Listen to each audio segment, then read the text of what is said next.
Today's ancient sacred text is from the book of Mark, chapter 6, verses 30 to 34 and 53 to 56. The apostles came back to Jesus and reported all that they'd done and taught. Jesus said to them, "Come away by yourselves to some place more remote and rest a while." For there were many people coming and going, and the apostles hadn't had time to eat. So they went away in a boat to a deserted area. The people saw them leaving, and many recognized them. So they ran together on foot from all the cities and got there ahead of the apostles. When Jesus went ashore, there was a large crowd waiting for him, and he felt compassion for them because they were like sheep without a shepherd. So he began to teach them many things. After crossing the lake, Jesus and the disciples came ashore at Gennesaret and tied up their boat there. No sooner had they stepped out of the boat than people recognized Jesus. The crowd started hurrying about the countryside and brought the sick on stretchers wherever Jesus went. Wherever he appeared, villages, towns, countryside, they laid down the sick in the open places, begging him to let them touch just the fringe of his coat, and all who touched Jesus got well. So, those of you who don't know me, I'm Katie Insalaco. I had the honor and the privilege of working with Central for about a year last year. I'm a seminary student with PAX over here, and I'm so honored and grateful to be invited to the pulpit today. So thank you for sharing this space with me. I also want to give a shout out. I think this might be one of the cooler services I've been to in a long time. There's something very ancient about this experience that I don't know about you, but I'm impressed with how quickly we just transitioned without power. No biggie, we're going to worship no matter what. And very grateful that the coffee was already made by the time the power went. One more thing, I can't see your faces because you're backlit, so if you can't hear me, please wave me down or say, "I can't hear you," and I'll speak up. You're pretty good. I'll keep it up. So today's gospel is a stitching together of passages in Mark. Did you notice that? We go from verse 34 to verse 53 without any mention of what was skipped over. So my immediate question was, what did I miss? Well, it turns out I missed a lot with the omission of verses 35 to 52. Those verses hold the stories of Jesus feeding the 5,000 and Jesus walking on water. I really don't know why our lectionary curators decided to leave out these stories. One commentator noted that maybe it's because they're included when we read Matthew in year A, so there's no need to repeat them. But I'm not so sure. I mean, I know that I tell the same stories over and over and over again and never get tired of them. But I can hear my family rolling their eyes right now. I wonder if it's because the lectionary authors wanted us to have a little break from so much doing and instead focus on the ways that Jesus seeks out being. Now, I know that there's a lot of shepherd and sheep imagery in the lectionary readings for today, which we only read one. There's a lot of sheep and shepherd imagery going on.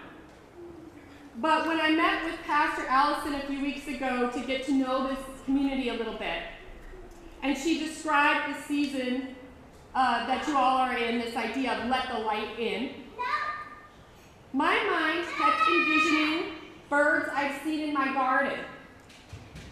Have you ever encountered a bird, usually it's a crow for me, that sits on the ground in the sun, drops and spreads out its wings, sometimes opens its mouth to the sky, and stays very, very still?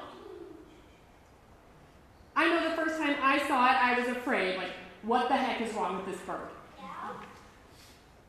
But then I learned that it's a way that the birds clean themselves. And in researching this phenomenon, I was expecting to find some cool scientific scientific terminology about this behavior, but according to the Audubon Society, it's called sunning or sunbathing. So much for trying to impress you there. And it's actually quite fascinating. Basically, this behavior, standing still and spreading wings and feathers that are all exposed to the light, is a way of killing parasites, feather lice to be exact. The UV rays and heat from the sun kill some of the lice, and it drives the others more out into the open, where the birds can pluck them off themselves through preening. And this behavior isn't just tied to hygiene. Without it, the bird's plumage may become duller, limiting its access to a mate. So it's a relational issue as well as a physiological one. I think it's notable that birds cannot get the benefit of sunning while moving. They must stay still for a little while, vulnerable and grounded.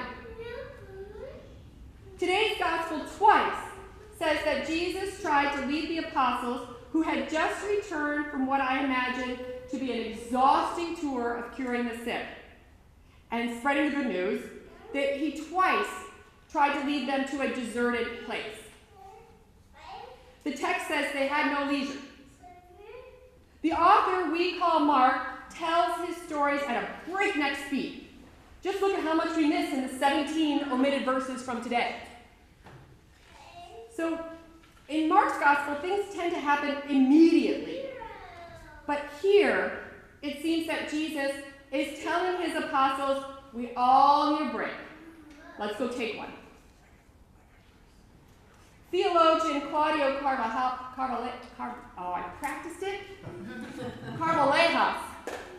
Carvalejos writes, we can fall into the trap of working hard for the cause of justice without attending to our souls and our spiritual and emotional needs. I think this latter group is the one that Jesus is concerned with and talking to here. Those who do not stop to think, to meditate, to ponder, to wonder, to pay attention, to pray. And after listening to my beloved friend Pax's sermon last week, I would add to grieve.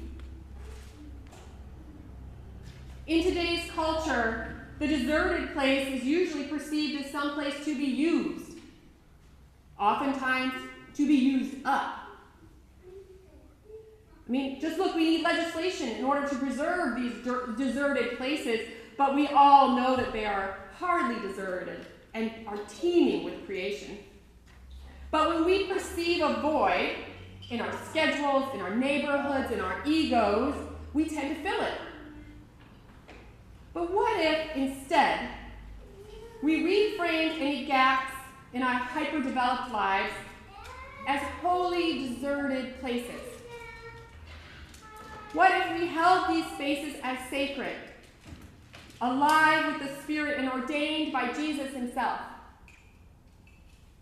If we just stopped, spread our wings to the light, and let God wash over us with healing, would we then be able to see what holds us back from soaring and give us the energy to pluck it out? Now, I want to be clear that what I'm talking about is different from the idea of self-care that gets tossed around all too frequently. As a mother of 4 kids and a full-time student, I usually get quite peeved when someone flippantly says, "Oh, be sure to make time for yourself." For a while, I started responding, "Oh, wow, are you offering to babysit?" which usually shut the conversation down. Because this pop culture idea of self-care often means you take care of yourself so I don't have to. It's rooted in an existential care for the other that doesn't actually require anything of the self.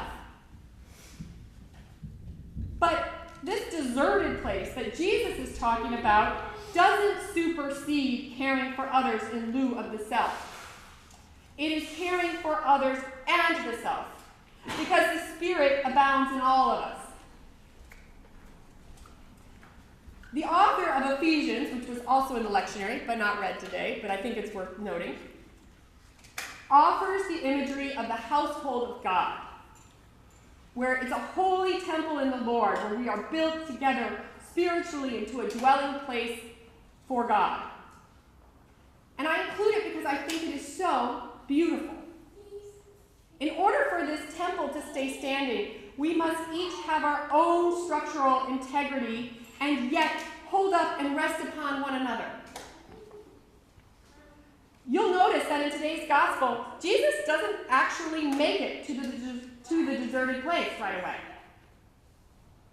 He gets waylaid by the needs of the crowd. Jesus stops to teach them, to feed them, and to love them. But one of the omitted verses from today notes that Jesus, after the feeding of the 5,000, dismissed the apostles to go on ahead and then went up to the mountain to pray.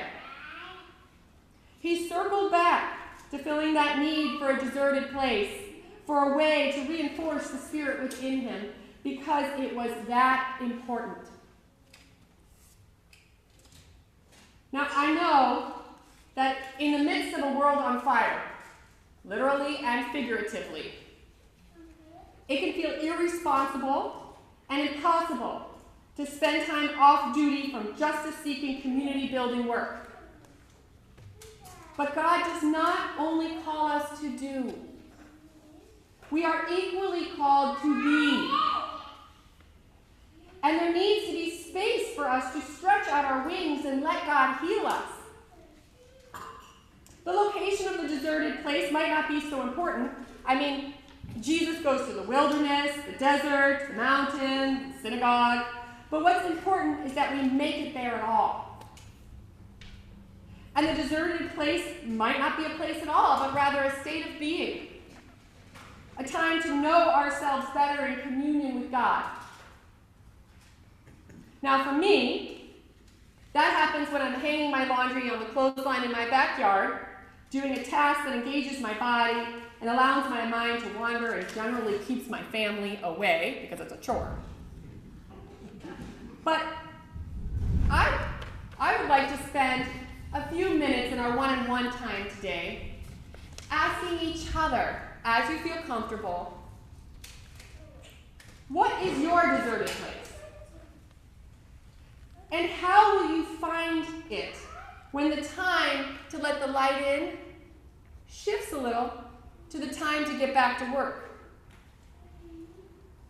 So let's take about 5 or 10 minutes. Share as you feel comfortable. Turn to each other. Go get a cup of coffee. I bet it's still warm.